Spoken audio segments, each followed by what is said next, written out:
E-double-R-U-N.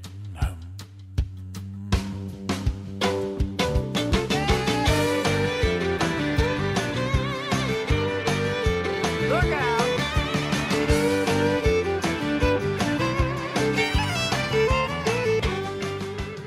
My name is Brian Owens. I've been here for, 8 years now at the O'Fallon Brewery. I'm actually a business student. Got into home brewing when I was 21.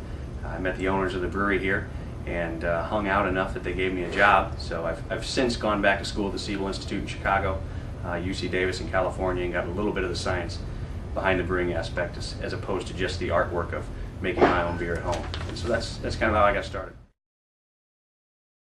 Boy, quality, in general, I guess, for O'Fallon Brewery is to make a clean, consistent product, and that changes depending on what you're using from grain to bottle. And so we assess quality out of all of our raw ingredients, all of our processes, all of our cleaning solutions. So we assess quality all along the way. We're kind of a basic quality standard around here because we don't have quite the equipment that we would need to do everything we'd like to, but we do what we can with what we have. So we ordered for a company called Brees. They've been around for 150 years or so. So these guys do all the malting for us. They basically take the grain out of the field, malt it depending on the type of malt we want. It may be a light base malt that we use for most of our beers. It could be a darker roasted malt. We've got different colors of malt on this color wheel here. So we've got caramel malts, dark chocolate malts, black malts. So we order what we want for the beer from this company that malts them for us. And basically what we do at this stage here in the mill room is dump the grain into the mill. And what we want to do is get to those starches or carbohydrates inside the grain. As far as the quality of the grain is concerned, I'll get a spec sheet on the malt with each shipment of malt that comes in that gives me color, moisture content, extract availability, protein levels, everything that I want to take a look at as far as the specs are concerned are on that sheet for me now.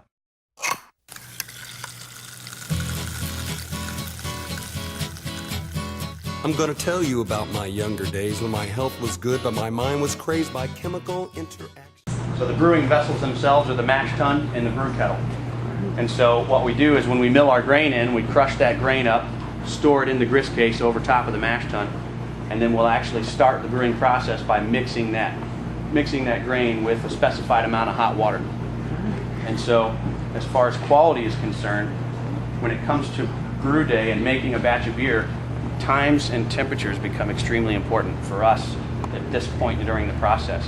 And so within those grain particles, there are enzymes that are activated at different temperatures. So if we mix the grain with the water at a specified temperature, we can get different sugar levels, size of those sugars. So we really want to track and make sure that our temperatures and times are all the same here, so we can keep the consistency of our work. Yeah, in fact, the enzymes that speed up that process of saccharification only work within certain temperature ranges. Now they'll work within a temperature window. Now say if we mash in at a lower temperature, we'll get a little less of an extract or total sugar value, but those sugars will be more fermentable. If we mash in at higher temperatures, we'll get a little bit of a higher total extract, but those sugars won't be quite as fermentable. So that basically affects the beer at the end of the process. How much residual sugar is left, how sweet the beer is, how dry the beer is. That's all affected by the temperature of the mash and the time that you leave it in the mash. Actions in my brain. Yes, I got high, you know it's true, but what I'm gonna relate to you will keep you just like me. But what's most important is that once we get it into the kettle, we take a gravity reading of everything in the kettle. That'll give us a pre-boil target of how much we're starting with. That's when we'll actually bring the kettle to a boil. We'll boil for 90 minutes, and that's when the hops come into play. Hops are a flour that contain an oil with a bittering compound in it.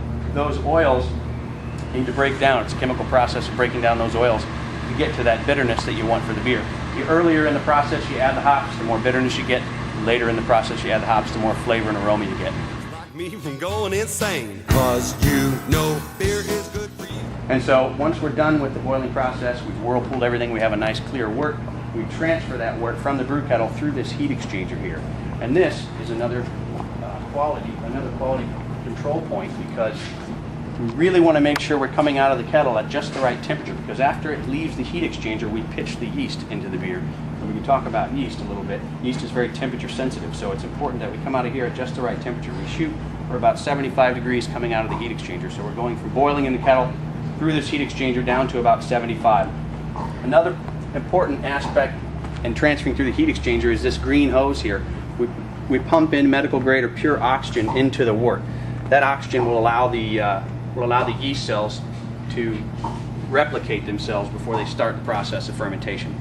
So very important that some of the bigger breweries measure in parts per billion of oxygen that gets pumped into the wort stream. We look for a nice cloudy wort stream.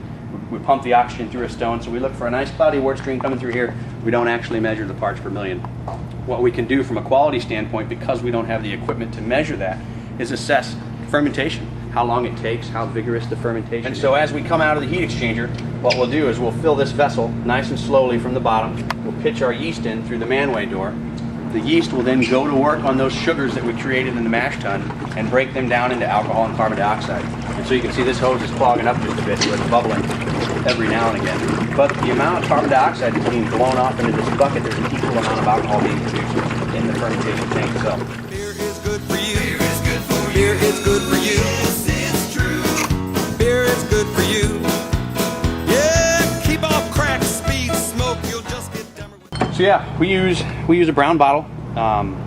Hops can be chemically altered when they come in contact with light. So ultraviolet light will skunk beer. So if you see beer in, say, a green bottle or a clear bottle, unless it's been modified chemically, it's going to skunk and produce an odd flavor in the beer. So we use the brown glass that doesn't allow the UV light to come through to preserve the beer. Some beers particularly look for that skunky flavor, so they put it in, say, a green or a clear bottle. Other beers have chemically modified the hops to where they don't skunk in a clear bottle. So some breweries use a clear bottle and they've modified those hops so that they don't skunk. But we also put these into a cardboard box, so they're completely surrounded with cardboard and no light gets in to help preserve the beer again so that they're not light struck and becomes you know, it's pretty rudimentary around here. We're a small brewery. We get out the old homebrew equipment and we brew 5 gallons at a time. And it's really, you know, all of the brewers here do it. It's really, you know, what do you feel like brewing? What do we want to brew? You've got to keep in mind at all times of what can sell, but at the same time, if you look at a lot of beers and breweries around the country, they could tell you that the beers that are selling the best for them weren't the ones that they thought would in the first place. And so, you know, we try to keep in mind drinkability of a beer.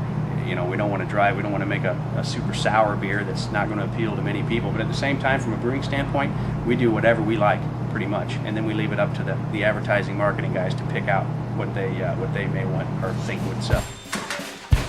I bang on the door, but you won't let me in, 'cause you're sick and tired of me breaking